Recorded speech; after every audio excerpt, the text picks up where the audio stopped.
Hello everyone, welcome to movies classes. आज हम लोग क्लास 10 के ज्योग्राफी चैप्टर 1 का नेक्स्ट वीडियो देखेंगे। पिछली वीडियो में मैंने आपको लैंड यूटिलाइजेशन तक करवाया था। आज हम लोग क्या पढ़ने वाले, आज हम लोग का टॉपिक है land use pattern in India. यानी हम लोग देखेंगे कि जो पैटर्न है लैंड का इन इंडिया में वो कैसा है। तो the use of land is determined both by physical factors such as topography, climate, soil types as well as human factors such as population, density, technological capability and cultural and traditions etcetera.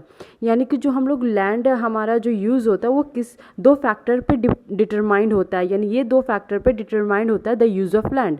वो कौन से दो factor हैं आपके? Physical factors and human factors. Physical factors में क्या क्या आ जाती है आपकी? टोपोग्राफी आ जाती है, क्लाइमेट आ जाती है, सॉइल टाइप्स वहाँ पर कैसे हैं, कैसे हैं वो देखा जाता है। यानी जहाँ पे भी यूज़ आपका लैंड का हो रहा है तो उस लैंड के यूज़ करने से पहले वहाँ की टोपोग्राफी कैसे, यानी कि लैंड का जो शेप है, साइज़ है, वो किस तरीके से उस टाइम लैंड जहाँ पे भी लैंड का यूज़ हो रहा है उस लैंड के पास वहाँ का क्लाइमेट किस तरीके के, तो ही हम उस लैंड के उसके पर्पज़ से यूज कर पाएंगे।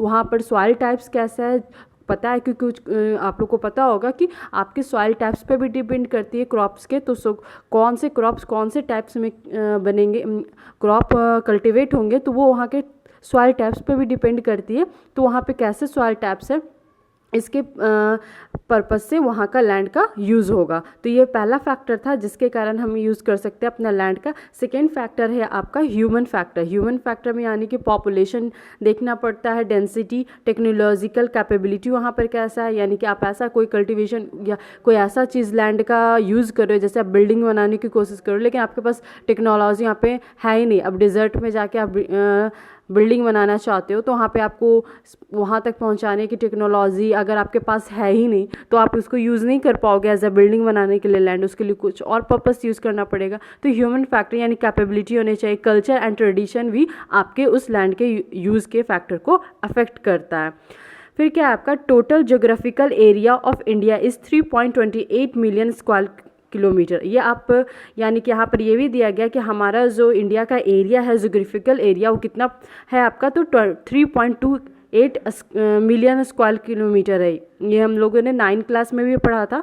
Land use data however is available only for 93% of the total geographical area because the land use reporting for most of the north east state except Assam has not been done fully. यहाँ पर बोला गया है कि हम लोगों ने देखा कि हमारा जो जोग्राफिकल एरिया है लैंड इंडिया का वो कितना है? 3.28 मिलियन स्क्वायर किलोमीटर है। और हम लोग इसका यूज़ कितना करते हैं एज आर ओवरऑल हमारे पास कितना है? 3.28 मिलियन स्क्वायर किलोमीटर। तो उसका यूज़ हमारे पास जो डेटा है लैंड का केवल और केवल 93% तक ही डेटा है हम लोग के पास। तो ये बाकी के 7% का डेटा क्या हुआ लैंड का, वो कहाँ गया? तो ये कहाँ गया? तो बिकॉज क्यों ऐसा है 93% क्यों डेटा है हम लोग के पास लैंड का, बाकी जो इंडिया का 7% लैंड है वो कहाँ गया? तो जो मोस्टली आपका नॉर्थ ईस्ट स्टेट है वहाँ सिर्फ असम को छोड़कर बाकी जो स्टेट्स वहाँ का जो लैंड का डेटा है वो हम लोग के पास पूरा अच्छी तरीके से डन नहीं हुआ है, फुल्ली डन नहीं हुआ है लैंड का। वहाँ पे जो डेटा है वो हम लोग को मिला नहीं है। पहला ये हो गया। सेकेंडली क्या है? कुछ एरिया जो जम्मू एंड कश्मीर का है जो ऑक्यूपाइड किया गया, किसके द्वारा ऑक्यूपाइड है? यानी कि पाकिस्तान और चाइना क्या किया है? ऑक्यूपाइड कर चुका है जम्मू एंड कश्मीर का एरिया। तो वो एरिया का भी सर्वे हम लोग के पास नहीं है, have not also been surveyed. वो भी एरिया के पास हम लोग जो लैंड है चाइना और पाकिस्तान के पास, वो एरिया का भी हम लोग के पास क्या है? सर्वे नहीं है। तो वो उस लैंड के बारे में भी हमको जानकारी है नहीं कि उस लैंड का यूज़ किस पैटर्न में किया जाता है। तो इसलिए हमारा जो लैंड का जितने भी लैंड हमारे पास मौजूद है उसका से केवल और केवल 93% ही डेटा हम लोग के पास है। आगे आप लोग देखेंगे, आप लोग का कुछ डेटा दिया गया देखते हैं हम लोग। जैसे कि ये डेटा आप लोग को दिया गया है, ये आपका चार्ट जो है 90, 60 और 61 का सर्वे का है एंड ये आपका 2008 एंड 9 का है। ये बुक तो आई थिंक पुराना है, अभी शायद जो न्यू बुक पब्लिश होगा वहाँ आपका ये डेटा चेंज हो सकता है, बट हम मेरे पास जो है उसके बिहाफ पे देखेंगे कि आपका 90, 60 और 90, 61 का सर्वे डेटा एंड 2008 और 9 के सर्वे डेटा यानी लैंड के पर्पस से कि कौन लैंड हमारे इंडिया में किस परसेंटेज में यूज़ होता है वो देखेंगे। तो जैसे हम लोग देख रहे हैं यहाँ पे फॉरेस्ट, आप लोग को कलर शायद ब्लर दिख रहा होगा बट मैं बता दूंगी। जैसे कि फॉरेस्ट यहाँ पर आपका दिया हुआ है कि 160 एंड 61 में कितना था आपका 18.11% था, जबकि आपका 2008-9 में ये क्या हुआ, बढ़ा है आपका 22.78%। इट इज़ अ गुड कि आपका बढ़ा है, लेकिन इतना भी बेटर नहीं है तरीके से बढ़ा, आपका 18 से 22 हुआ, जबकि ये क्या डेटा 1960 का है। एंड हम लोग अब डेटा किसका मिला रहे हैं, इससे कंपेयर किसका कर रहे हैं, 2008 एंड 9 का कर रहे हैं। उसी तरह से बैलेन एंड अनकल्चरेबल वेस्टलैंड हम लोगों ने पढ़ा था कि क्या होता है, पीछे सारे लैंड्स के पैटर्न, लैंड्स के टाइप देख लिए थे कि कौन सा लैंड को क्या बोलते हैं। तो बैरन एंड अनकल्चरेबल वेस्टलैंड आपका कितना परसेंट है, तो वो हम लोग देखेंगे। तो वो है आपका 12.1% था आपका, जबकि अब क्या है, अब ये घटा है। ये बढ़िया बात है कि ये घटा 8.61% है। उसी तरह से यहाँ पे देख रहे area under non agricultural usages, वैसा एरिया जो नॉन एग्रीकल्चरल यूज़ करते हैं वैसा लैंड एरिया आपका कितना है, तो यहाँ पे 4.95% है, यहाँ पर कितना इंक्रीज होकर 5.5% है। तो ये डेटा आप लोग अपने बुक से कंपेयर कर सकते हैं, देखकर आप लोग खुद अच्छे से समझ जाइएगा। जैसे कि यहाँ पे दिया हुआ permanent pasture and grazing land, यानी जो ग्रेजिंग लैंड के लिए बहुत ही बड़े कैटल के लिए ग्रेजिंग जो लैंड परमानेंटली था वो कितना था आपका 4.71%, जबकि अभी का 2008-9 का डेटा में कितना हो गया, वो 3.38% हो गया। उसी तरह से आपका जो area under miscellaneous tree crops and groves, यानी कि वैसा एरिया जो आपका बहुत सारे ट्री क्रॉप से ग्रोव है, वो क्या है आपका 1.50% है, जबकि यहाँ पर कितना है आपका 1.11% हो चुका है। उसी तरह से आप देखोगे fallow other than current fallow land, यानी fallow other than current fallow land क्या था आपका, वैसा लैंड जो आपका क्या था, फैलो लैंड में क्या आता था, करंट फैलो में जो आपका वैसा लैंड जहाँ पे कल्टीवेशन आपने क्या किया है, मोर बिलो दी 1 ईयर आपने उसको छोड़ दिया, कल्टीवेशन वहाँ पे नहीं किया जा रहा है 1 साल मैक्सिमम या 1 साल से नीचे तक का, तो वो आपका करंट फैलो लैंड हो जाता था। And other current fallow land क्या था आपका, वैसा लैंड जिससे आपने 1 साल से 5 साल तक क्या कर दिया, कल्टीवेशन वो उसको नहीं किया, वो उसको छोड़ दिया। तो वैसे लैंड यहाँ पे कितना दिखा रहा है यहाँ पे, यानी करंट फैलो लैंड या fallow other than current fallow land कितना है आपका 3.50 है, जबकि यहाँ पे घट कर क्या हुआ 3.37% हो चुका है। एंड करंट फैलो लैंड क्या है यहाँ पे 3.37% है, जबकि 4.76% यहाँ पर हो गया।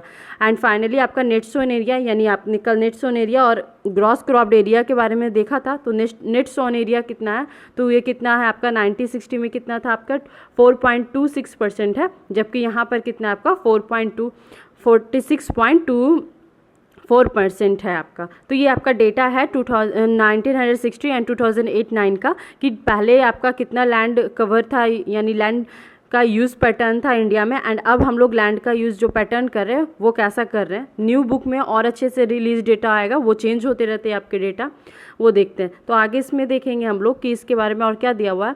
तो the land under permanent pasture has also decreased, means जो हमारा जो लैंड पैस्चर था, ग्रेजिंग लैंड था, वो क्या हो रहा है, डिक्रीज हो रहा है। यहाँ हम लोगों ने देखा था, जैसे कि यहाँ पर भी हम लोगों ने देखा था, जैसे कि permanent pasture and grazing land है वो 1906 में क्या था 4.71% था, जबकि यहाँ पर क्या हो गया 3.38% हुआ, घट गया। तो इसी तरह से यहाँ पे ये भी बात बोला जा रहा है कि जो पैस्चर लैंड है वो क्या है, लैंड का डिक्रीज हो रहा है। इससे क्या हो रहा है, how are we able to feed our huge cattle population on this pasture land and what are the consequences of it.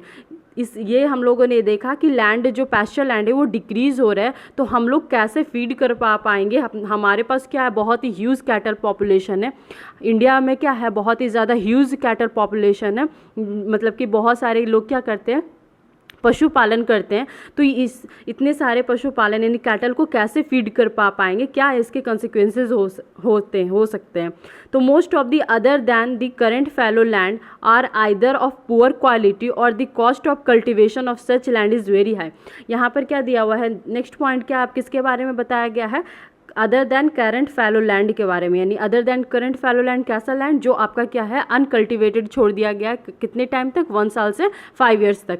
तो वैसा लैंड क्या होता है, या तो पुअर क्वालिटी का होता है, ऑब्वियसली उस पर कल्टिवेशन नहीं हो रहा है 5 साल होता है, तो वो क्या होगा धीरे धीरे वो क्या होगा आगे आपका वेस्ट लैंड में कन्वर्ट हो जाएगा, तो वो बहुत ही पुअर क्वालिटी की होगी। या तो अगर उस पर आप कल्टिवेशन आफ्टर 5 ईयर्स करने की कोशिश करते हो तो वो क्या होगा, the cost of cultivation of such land is very high, तो उस पर कल्टिवेशन बहुत ही ज़्यादा महंगी पड़ जाएगी। कैसे महंगी पड़ जाएगी, तो वो आपने 5 सालों तक उस लैंड को छोड़ दिया तो वो क्या होगा, उसमें जो भी न्यूट्रिएंट्स थे, जो भी कैपेसिटी थी कल्टिवेशन करने की, वो क्या होगा धीरे धीरे क्या होगी खत्म होती जाएगी उस लैंड की, धीरे धीरे वेस्ट लैंड की ओर कन्वर्ट होते जा रहा है। फिर आप उसको कल्टिवेटेड लैंड बनाना चाहते हो तो उस पर क्या करना पड़ेगा, बहुत ज़्यादा अमाउंट पे उसको कल्टिवेशन करने के लिए सारे इक्विपमेंट्स लगाने पड़ेंगे, सॉइल को न्यूट्रिएंट्स प्रोवाइड करना पड़ेगा, आपको बहुत ज़्यादा टेक्नोलॉजी फर्टिलाइजर्स यूज़ करने पड़ेंगे, तो कॉस्ट क्या हो जाता है वैसे लैंड पर क्या हो जाते हैं, बहुत ही हाई हो जाते हैं।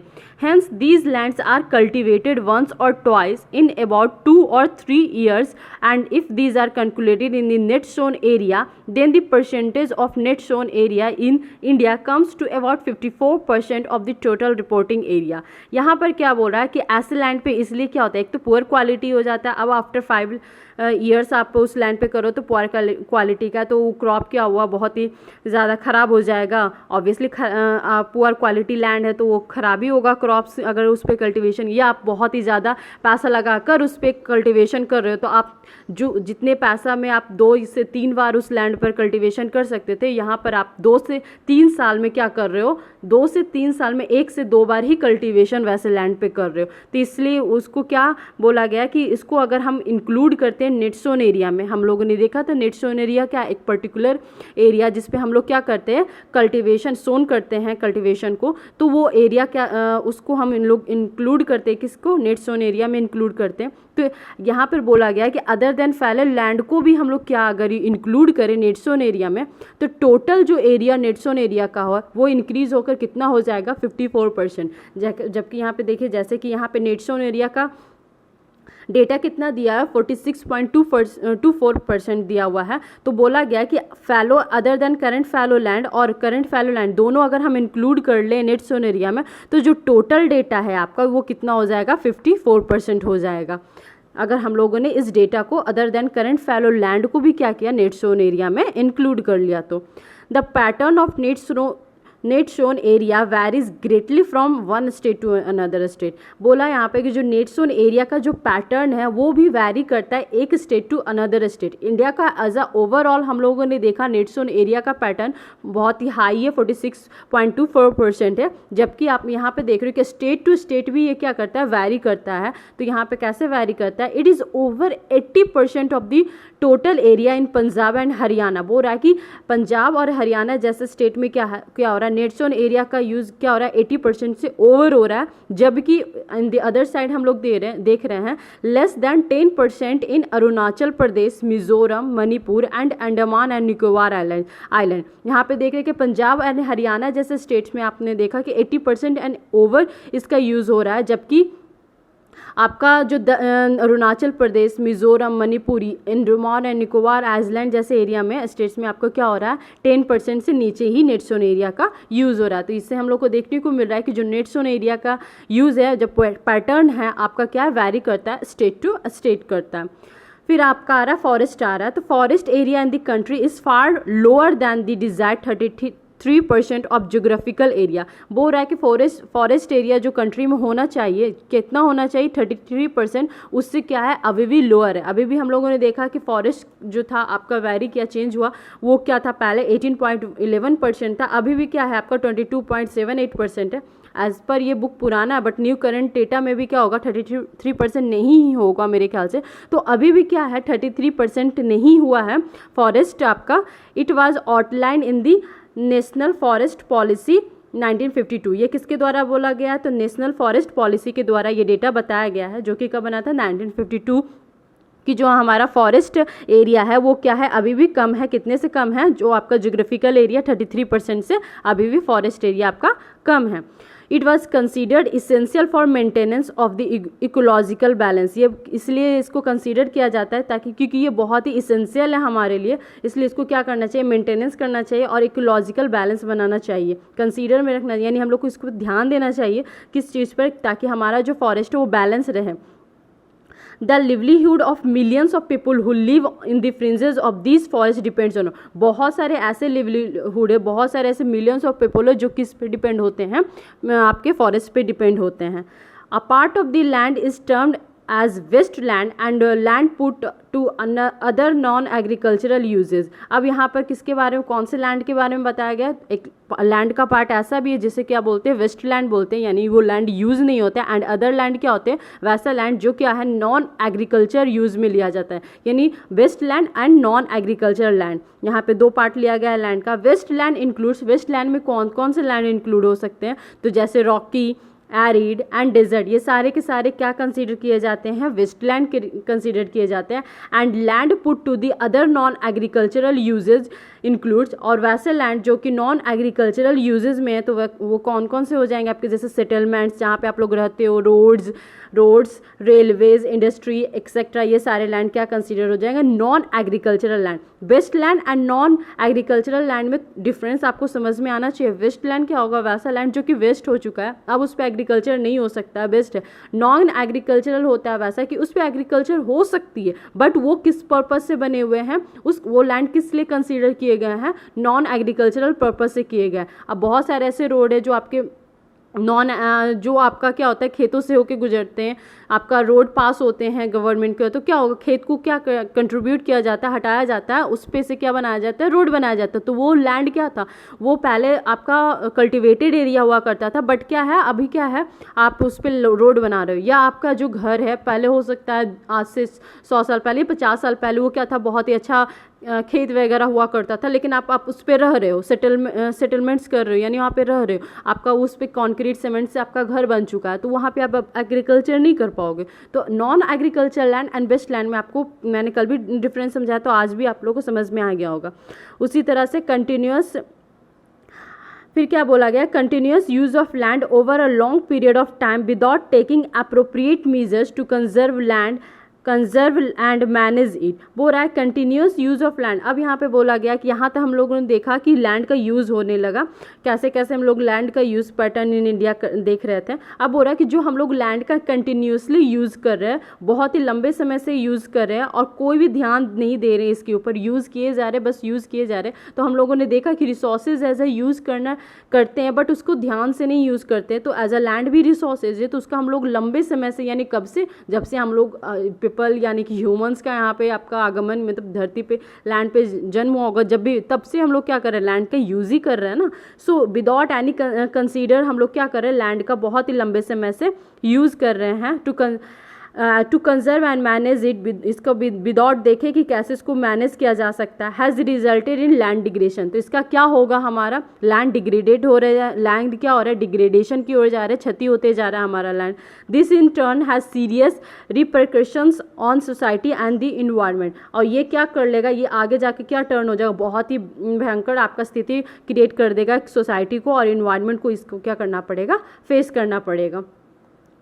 अब यहाँ पे देखेंगे कि अब ने देखा कि लैंड का कैसे यूज़ हुआ इंडिया में, लैंड पैटर्न देखा, लैंड के ज़्यादातर यूज़ करने से without taking any serious consideration हम लोग लैंड का यूज़ करें, प्रॉपर मेंटेनेंस विदाउट किए हुए हम लोग जब लैंड का यूज़ करें तो क्या हो जा रहा है, लैंड का क्या हो रहा है, धीरे धीरे डिग्रेडेशन हो रहा है। तो वही पढ़ेंगे कि लैंड का डिग्रेडेशन और अच्छे से कि कैसे हो रहा है एंड इसको कैसे कंजर्वेशन मीजर्स यानी कंजर्व कैसे कर सकते हैं लैंड का, वो देखेंगे। तो we have shared our land with the past generations and will have to do so with the future generations too. हम लोग क्या कर रहे हैं, लैंड जो है अपने पास्ट जनरेशन से शेयर किए हुए, यानी हमारे पूर्वज इस लैंड पे यूज रहे, हमारे जनरेशन इस लैंड, वही लैंड हम लोग को जनरेशन ने हमें दिया और हम लोग क्या करेंगे, आने वाले जनरेशन को इसको पास करेंगे। 95% of our basic needs for food, shelter and clothing are obtain from land. बोल रहा है कि 95% जो हमारी बेसिक नीड्स हैं, हमारी जो नीड्स है सर्वाइव करने के लिए, वो हमें कौन प्रोवाइड कर रहा है? जैसे कि लैंड प्रोवाइड कर रहा है, फूड खाना हमें वो भी लैंड से मिल रही, शेल्टर हमें वो भी लैंड से मिल रहा है, क्लॉथ हमें वो भी क्या है लैंड से ही मिल रही। तो 95% जो है हमारा लैंड से ही फुलफिल होता है हमारा basic needs. Human activities have not only brought about degradation of land but have also aggravated the pace of natural forces to cause damage to land। बोल रहा है ह्यूमन की ऐसी एक्टिविटीज़ जो धीरे धीरे लैंड का विदाउट कंसिडरेशन यूज जो हो रहा है, सिर्फ डिग्रेडेशन नहीं करवा रहा है लैंड का, बल्कि इसको और आपका नेचर को भी फोर्स कर रहा है कि नेचर भी क्या करे, डिग्रेड करे लैंड को। जैसे हमारे एक्टिविटी से क्या हो रहा है, बहुत सारे नेचुरल डिजास्टर आ रहे हैं, तो नेचुरल डिजास्टर के कारण भी क्या हो रहा है, लैंड अफेक्टेड हो रहे हैं। तो सिर्फ हम लोग की एक्टिविटी, ह्यूमन की एक्टिविटी से डायरेक्टली लैंड डिग्रेड नहीं कर रहा, बल्कि हमारी एक्टिविटी से क्या हो रहा है, नेचर को भी फोर्स हो रहा है, नेचर को भी क्या करवाया जा रहा है, जबरदस्ती फोर्स हो रहा है लैंड डिग्रेडेशन के कारण। At present there are about 130 million hectares of degraded land in India. At present कितना, मतलब बहुत ही बड़ी संख्या है, 130 मिलियन ऑलरेडी क्या हो चुकी है, लैंड डिग्रेडेड हो चुकी है इन इंडिया में। अप्रॉक्सीमेटली उसमें से कितना आपको कौन से बिलोंग से आप देखते हैं, 28% of its belong to the category of forest degraded area, जिसमें 28% फॉरेस्ट का डिग्रेडेशन इंक्लूड है। 56% of its water eroded area, ये देखो नेचर के द्वारा, यानी वाटर तो हम लोग फ्लड के जैसे कि वाटर के द्वारा वैसा एरिया जिसको इरोड किया जाए, खत्म कर दिया गया। तो 56% इस टोटल में से आपका 56% जो लैंड आपका डिग्रेडेशन हुआ वो उसमें किसका हाथ है, तो वाटर इरोडेड एरिया है। And rest is affected by saline and alkaline deposits. और जो बाकी जो बचा आपका परसेंटेज जो भी है वो किसके द्वारा है, तो जो आपका वाटर की लॉगिंग होती है, वाटर जो अब आपका आता है तो वो क्या डिपॉजिट कर देता है, सैलाइन और अल्कलाइन डिपॉजिट कर देता है, जिससे क्या होता है लैंड वो फिर बाकी बाद में यूज़ करने लायक बचता नहीं है। तो ये हम लोग देख रहे हैं कि 130 मिलियन हेक्टेयर्स क्या है डिग्रेडेड है, उसमें से आपका 28% फॉरेस्ट का डिग्रेडेशन है, 56% आपका वाटर इरोडेड है, एंड जो रिमेनिंग आपका परसेंटेज है वो किसके द्वारा हो रहा है, तो सैलाइन और अल्कलाइन के डिपॉजिट्स के कारण वो लैंड कोई भी यूज़ के कारण या पर्पस के कारण बचा नहीं है।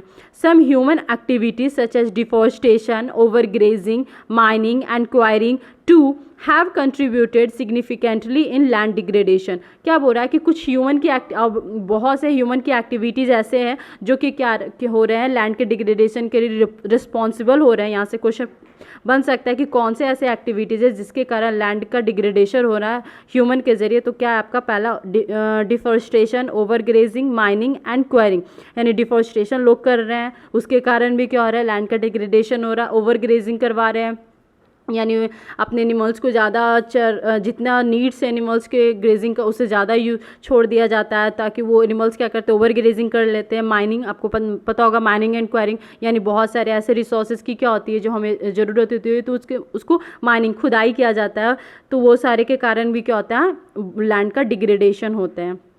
यहाँ पे आप देख रहे होगे कि जो मैंने बताया वाटर इरोडेड एरिया कितना है, आपका फॉरेस्ट डिग्रेडेड एरिया है, तो ये आप लोग देख सकते हैं। आगे क्या है, अब आपके माइनिंग स्टेट्स के बारे में साइट्स के बारे में बताया जा रहा है कि mining sites are abandoned after excavation work is complete leaving deep scars and traces of overburdening. बोल रहा है कि माइनिंग साइट जब होता है, जब हम लोग माइनिंग कर लेते हैं तो वो एक्सकैवेशन, ये जो भी जितने भी वर्क होते हैं माइनिंग खुदाई करने के बाद निकलते हैं, उसके बाद कंप्लीट होने के बाद क्या करते हैं, वैसे ही छोड़ देते हैं, यानी बड़े बड़े गड्ढे, बड़े बड़े खाई, कितने डीपली माइनिंग होते हैं उसे वैसे ही छोड़ देते हैं। उसके कारण क्या होते हैं, ओवरबर्डनिंग हो जाती है, जहाँ तहाँ आपके बहुत सारे स्कार्स ट्रेसेस हो जाते हैं, धब्बे पड़ जाते हैं। अब वहाँ पे कोई भी लैंड यूजफुल के लिए काम नहीं रहा, आप उस बड़े बड़े उस पर गड्ढे कर दिए, तो ना वहाँ पे कल्टीवेशन हो पाएगा, ना वहाँ पे कोई बिल्डिंग्स बन पाएंगे, ना कोई रोड बन पाए। तो ये भी बहुत ही इंपॉर्टेंट आपका एक प्रॉब्लम क्रिएट करता है माइनिंग। इन स्टेट्स लाइक, कुछ स्टेट्स के नाम भी दिए गए हैं कि कौन से ऐसे स्टेट्स में ज़्यादातर होते हैं, तो जैसे झारखंड हो गया, छत्तीसगढ़ हो गया, MP हो गया, उड़ीसा हो गया, ये सारे स्टेट्स हैं आपके जो बिलोंग करते हैं माइनिंग से। और यहाँ पर क्या होता है, इस तरह के लैंड बहुत ही यूजुअल डिग्रेडेशन में पाए जाते हैं।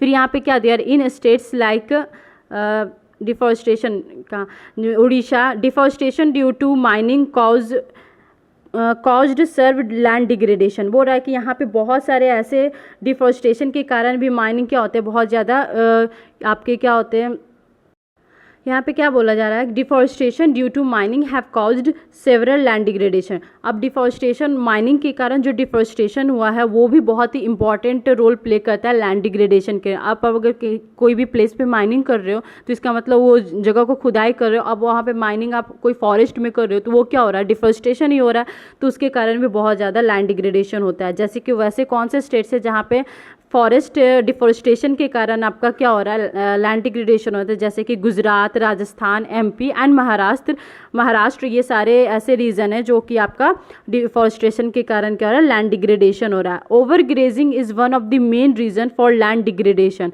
एंड अनदर वन रीजन क्या है लैंड डिग्रेडेशन का, ओवर ग्रेजिंग, यानी कि ज़्यादा आपके कैटल्स वगैरह जो है ज़्यादा चरने चले जाते हैं, यानी कि आप एनिमल्स पे कंट्रोल नहीं करते हो, यानी एनिमल्स को आप चराने को उसको छोड़ दिए, वो क्या हो रहा है, धीरे धीरे ओवर ग्रेज्ड कर जाते हैं सारी चीज़ को। तो ये भी बहुत ही, ये लगती है छोटी सी बात, लेकिन ये भी बहुत ही बड़ा रोल, बहुत ही मेन रीज़न बोला गया है लैंड डिग्रेडेशन में। और मोस्टली कौन से स्टेट्स इससे अफेक्टेड है, तो जैसे पंजाब, हरियाणा, इस सब एरिया में आपके कैटल्स बहुत ज़्यादा पाले जाते हैं। Western Uttar Pradesh, over irrigation is responsible for land degradation. यहाँ पे ओवर इरिगेशन यानी कि ऐसे बहुत सारे ऐसे स्टेट्स जैसे कि Punjab, Haryana and western UP जो है, यहाँ पर कैसे लैंड डिग्रेडेशन ज़्यादा रिस्पॉन्सिबल है, तो यहाँ पे लोग क्या करते हैं, ओवर इरिगेशन करते हैं, यानी आप लैंड को बार बार इरिगेटेड बार बार यूज़ करोगे तो वो भी क्या है, एक निगेटिव का साइन होता है, ये भी क्या है, आपका लैंड डिग्रेडेशन का काम करता है। आपने जानते होंगे कोई भी चीज़ को आपको एक सेटिस्फैक्शन नीड तक आपको क्या करना होता है, यूज़ करना होता है। आप ये नहीं कर सकते कि उससे अगर हमें प्रॉफिट हो रहा है तो उसको बार बार यूज़ करोगे तो वो क्या होगा, एक टाइम तक आएगा कि वो पॉजिटिव से निगेटिव का रिजल्ट देने लगेगा। तो यहाँ पे भी वही हाल है कि आपका ओवर इरिगेशन भी क्या है, एक रिस्पॉन्सिबल है लैंड डिग्रेडेशन का। Due to water logging leading to increase in salinity and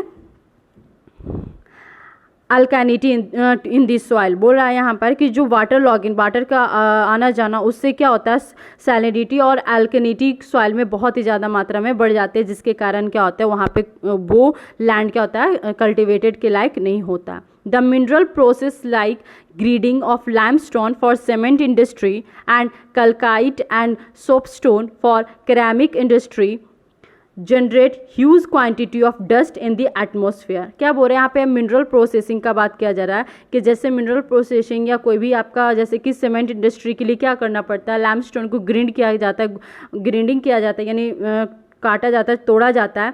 फिर क्या होता है, सेरेमिक इंडस्ट्री के लिए कैलासाइट एंड सोप स्टोन्स का यूज़ किया जाता है। तो ये सारे क्या होते हैं, जब आपको कोई भी मिनरल्स को ग्रिंड किया जाता है, तोड़ा जाता है, तो उसमें से बहुत सारे डस्ट पार्टिकल्स क्या होते हैं, निकलते हैं, जो कि क्या होते हैं, एटमॉस्फेयर को क्या करते हैं, आपको एटमॉस्फेयर में बहुत ही ज़्यादा डस्ट ह्यूज अमाउंट में, ह्यूज क्वांटिटी में डस्ट क्या होते हैं, अवेलेबल हो जाते हैं, जिसके कारण क्या होता है, पूरा एक तो आपका एयर पॉल्यूशन ये क्रिएट करते हैं, पूरा एनवायरनमेंट, पूरा एटमॉस्फेयर आपका क्या होता है, डस्ट से भर जाता है।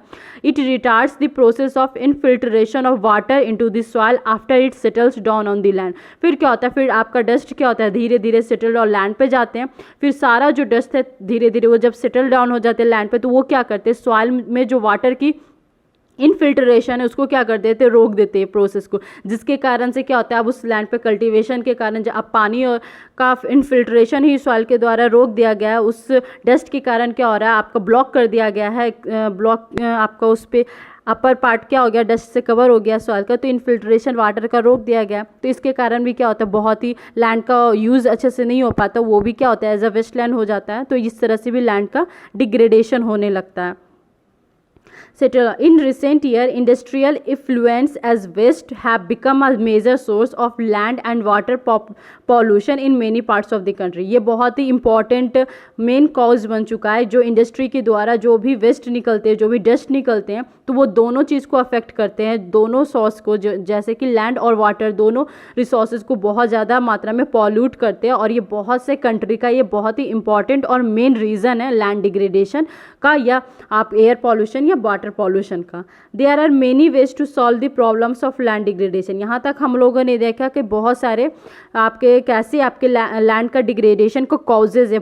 आपने बहुत सारे कॉजेज़ को देखा कि किस किस कारण से लैंड डिग्रेड हो रहे हैं, डिग्रेडेशन जा रहा है, यानी लैंड में क्षति हो रही है। अब देखेंगे कैसे हम इस प्रॉब्लम को सॉल्व कर सकते हैं। तो बहुत सारे तरीके हैं जिससे हम लैंड डिग्रेडेशन को सॉल्व कर सकते हैं। फर्स्टली क्या है आपका, afforestation and proper management of grazing can help to some extent. सबसे पहला क्या दिया हुआ है, एफॉरेस्टेशन इंपॉर्टेंट है। जैसे आप लोगों ने डिफॉरेस्टेशन देखा, कटिंग और डाउन ऑफ ट्रीज, उसी तरह से एफॉरेस्टेशन क्या होता है, प्लांट का लगाना आपका क्या होता है, एफॉरेस्टेशन कहलाता है। तो जब आप एफॉरेस्टेशन अच्छे तरीके से करोगे, ग्रेजिंग को आप क्या करोगे, अच्छे प्रॉपर तरीके से मैनेज करोगे, जितनी नीड्स हो उतनी ही ग्रेज हो, कैन हेल्प सम एक्सटेंट, बहुत ही इंपॉर्टेंट है, बहुत ही अच्छे से हमारे हेल्प करेंगे लैंड डिग्रेडेशन को मेकअप करने में। फिर क्या होता है, planting of shelters, belts of plant, control on over grazing, stabilisation of sand dunes by growing thorny bushes are some of the methods to check land degradation. अब क्या बोल रहा है, फिर आप प्लांटिंग ऑफ शेल्टर बेल्ट्स, बहुत सारे plants लगा रहे हो, कंट्रोल कर रहे हो ओवर ग्रेजिंग के ऊपर। फिर क्या, stabilisation of sand dunes by growing thorny bushes, यानी जो आपके सैंड ड्यून्स मतलब टीले होते हैं नहीं सैंड के, बहुत ही बड़े बड़े, तो उसमें आप क्या करो, ग्रोनी बुशेज लगाओ, यानी कांटेदार पेड़ लगाओ, जिससे क्या हो कि सैंड को क्या करे, पकड़ के रखे, वो ज़्यादा इरोड ना हो, जिसके कारण लैंड क्या और डिग्रेड नहीं हो पाए। तो ये सारे बहुत सारे मेथड है जिससे हम लोग लैंड डिग्रेडेशन को चेक कर सकते हैं एंड उसको कंट्रोल कर सकते हैं। Proper management of waste land, control of mining activities, proper discharge and disposal of industrial influence and waste after treatment can reduce land and water degradation in industrial and suburban areas. अब हो रहा है कि proper तरीके से waste land का use करना, जितने भी वेस्ट लैंड है उसको अच्छे तरीके से यूज़ करना। ये नहीं कि वेस्ट लैंड हमारे पास पड़े हुए और एग्रीकल्चरल लैंड जो भी है उसको यूज़ कर रहे हैं एज अ वेस्ट लैंड। तो प्रॉपर तरीके से वेस्ट लैंड का यूज़ करना, माइनिंग की एक्टिविटीज़ को कंट्रोल करना, जो भी आपके इंडस्ट्रियल इन्फ्लुएंस आ रहा है, जो भी आपने इंडस्ट्री से डस्ट पार्टिकल्स इन्वॉल्व हो रहे हैं, निकल रहे हैं, वैसे डस्ट पार्टिकल जो लैंड के आपके इन्फिल्ट्रेशन को रोक रहा है, वैसे उसको कंट्रोल करना। ये सारे ट्रीटमेंट से क्या कर सकते हैं, हम लैंड और वाटर दोनों के डिग्रेडेशन को आप अच्छे तरीके से हेल्प कर सकते हो और डिग्रेडेशन को रोक सकते हो। तो ये सारे प्रोसेस थे कि आप कैसे आप लैंड डिग्रेडेशन के प्रॉब्लम को सॉल्व कर सकते हो। तो ये सारे आपके क्वेश्चंस आपको आ सकता है कि आप कैसे लैंड डिग्रेडेशन को रोक सकते हो। तो आप ये आंसर लिख सकते हो अच्छे से, आपका आंसर यहाँ पे दिया हुआ। सो आज की वीडियो यहीं तक है। नेक्स्ट वीडियो में हम soil as a resources topic से स्टार्ट करेंगे। तो bye, have a nice day.